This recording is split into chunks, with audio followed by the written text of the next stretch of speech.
Long-term disability insurers deny disability claims or terminate claims for a variety of reasons. We've noticed over the years that there are some common grounds that we keep seeing, and we're able to successfully challenge. The first is there's insufficient medical evidence. This is a catch-all phrase that insurance companies will use when, quite frankly, in my view, they don't have much else to say. And you'll find you'll get what I would call a perfunctory decision that really doesn't go to in-depth analysis. It will just say, we've received your claim, there's insufficient medical evidence, and therefore we're denying. You'll see that a lot, and I find those are very easy to challenge because simply it goes to show they didn't properly assess the medical evidence that was before them. Okay, so that's one ground. Number two, another ground that we see is that they have done their own paper reviews, and their doctors they hired say that you can work.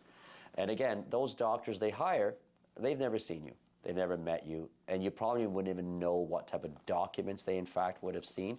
And I find we're able to challenge those decisions successfully as well. Number one, by showing their bias. Number two, by actually getting credible reports from doctors who you actually have seen or who you will see while the litigation process is going on. So that's another ground that you will see. Number three, and that is a little more tricky, and that is they may deny you on the basis that you have a pre-existing condition. Now, they use this ground where your policy hasn't been in effect for more than a year.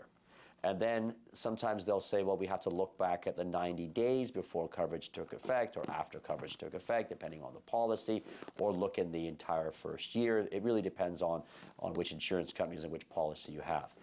We've been very successful with these challenging those decisions.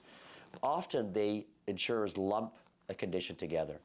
So you may have seen a doctor for a certain stress that you were having at work, but you weren't diagnosed with major depression or post-traumatic stress disorder, for example, and that diagnosis occurred later on and not within the 90-day period where they're going to check about your doctor visits.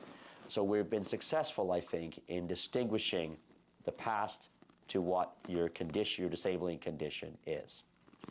Another ground that we're seeing is that they have looked at your social media post or they've conducted surveillance. And based on that, the insurer is saying that you have misrepresented your condition and in fact you're not disabled. We've also experienced that many times. Now, with respect to social media, we always recommend to our clients, look, put your social media on private because we tend to post happy things and that aren't really indicative of what we struggle through every day, for example, right? So they can be misconstrued. And secondly, the surveillance may not tell the whole picture, right? They may have you a day of walking longer than you say or doing things that you say you couldn't do. So we've been able to challenge those very successfully. A little bit of advice on that. Make sure that what you tell your physicians and the insurer is accurate in terms of your restrictions, so that there's nothing they could survey you doing that would be a surprise or that would harm your case. So again, these are some of the common grounds that where we see disability claims denied. We've been very successful in challenging those claims and winning those cases, in fact. And if you have any questions, if your claim has been denied, feel free to reach out to us. We offer a free consultation, and we work on if you get paid, we get paid philosophy. It's a contingency retainer. Thank you so much. I hope you found this video informative.